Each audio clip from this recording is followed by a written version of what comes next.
You know, as a watcher of movies, a purveyor of film, an auteur of cinema, one might say, we all have that guilty pleasure movie. That one movie we always want to watch. That one movie we derive so much enjoyment from that we just can't put it away.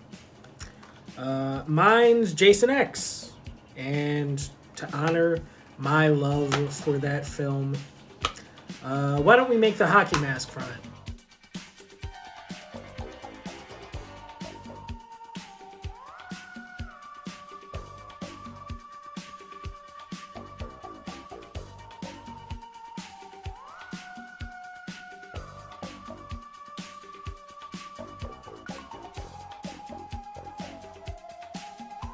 So right here I'm using a nice base coat of an heirloom white.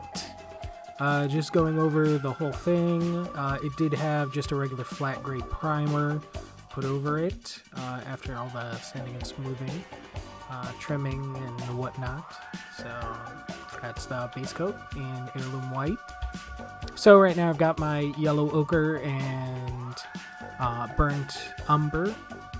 Putting those to the side so I can do the scratches all over. There's some on the nose, some around the eyes, a little bit on the forehead as well, around the mouth area. Just putting in some light scratches and some heavy scratching in very specific areas. Some of the dented areas in the mask, the axe wound, and around the eyes. So right now I'm just using a sponge and putting the yellow ochre around the mask. Then I moved on to the burnt umber as well. Although right now I think I'm having a little bit of a hard time on getting how it looks right around the eyes. It seems to just want to keep rubbing off the entire time. So after fidgeting with it and trying to get it to work, I got mad and decided to start over. So I wiped the mask clean and switched to a different sponge. I will say though, unfortunately, this is something that happens from time to time when you're making masks. Sometimes the item you're using just doesn't work as well as you want it to.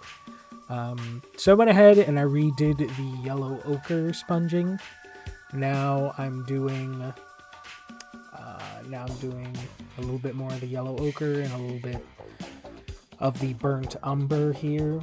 I'm trying to go light around most of the mask with the burnt umber and a little bit heavier in the bottom portion and on the sides where it would collect a lot of dirt. I'm trying to keep it around the eyes. Just doing a little bit of a light bit in the axe wound as well. Okay, and then going in, doing a little bit more light scratching around the eyes. I did do a satin clear coat over before doing the brown blackish wash. That way, if I don't really like the way the wash comes out, I can just wipe it off. So I went ahead and did some more fine scratches with a piece of sandpaper. Satin clear coated that again. So right now this is what I'm left with. Just a nice base. Now we move on to doing the straps, which unfortunately the camera just doesn't pick up very well. I didn't notice at the time, but because of the weight of my phone on the arm, it kept bending forward, which I'm now seeing while editing, so that's always great to find out. But either way, here we go on some nice outdoor shots of the mask. The straps are leather straps with a buckle in the back, similar to how they did the in-movie version of the prop.